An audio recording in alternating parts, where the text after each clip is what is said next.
আমার ঠাকুমা শাশুড়ি ভীষণ গুণী একজন মানুষ।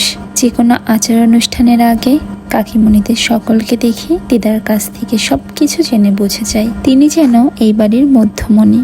আর হবেই না বা কেন, সবার সব বিপদ আপদ বা ভালো কাজ সবকিছুতেই আগে থাকে দিদা।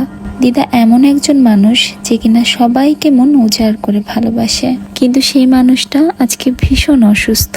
ডক্টরের পরামর্শ অনুযায়ী দিদাকে হসপিটালে অ্যাডমিট করতে হবে। হসপিটাল থেকে ঠিকঠাক ট্রিটমেন্ট পেলে 3-4 দিনেই সুস্থ হয়ে যাবে। এই জন্য তাকে নিয়ে সকলে মিলে হসপিটালে যাচ্ছে, কিন্তু যাওয়ার সময়তেও তার নিজেকে নিয়ে কোনো চিন্তা নেই। কাকিমণিদের বলে যাচ্ছে আমাদের যেন দেখে শুনে রাখে।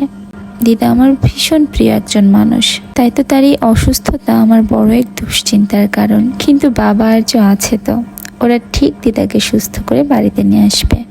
বয়স বাড়লে নানাবিধ শারীরিক অসুস্থতা আমাদেরকে ঘিরে ধরে, তবু দিদা অনেক শক্ত মনের মানুষ বলে খুব অল্প কিছু দিদাকে কাবু করতে পারে না। কিন্তু এইবারটা দিদা খুব ভেঙে পড়েছে। ভগবানের কৃপায় যেন সব কিছু ঠিকঠাক হয়ে যায়। আপনাদের সঙ্গে আরেকটা জিনিস শেয়ার করি। দেখুন সদর হসপিটালের অবস্থা, রোগীদের ক্যাবিন যেন তেলাপোকাদের আশ্রয়স্থল। অবশ্যই এটাতে শুধু হসপিটাল কর্তৃপক্ষের গাফিলতি এমনটা নয়, এটা আমাদেরও সমস্যা।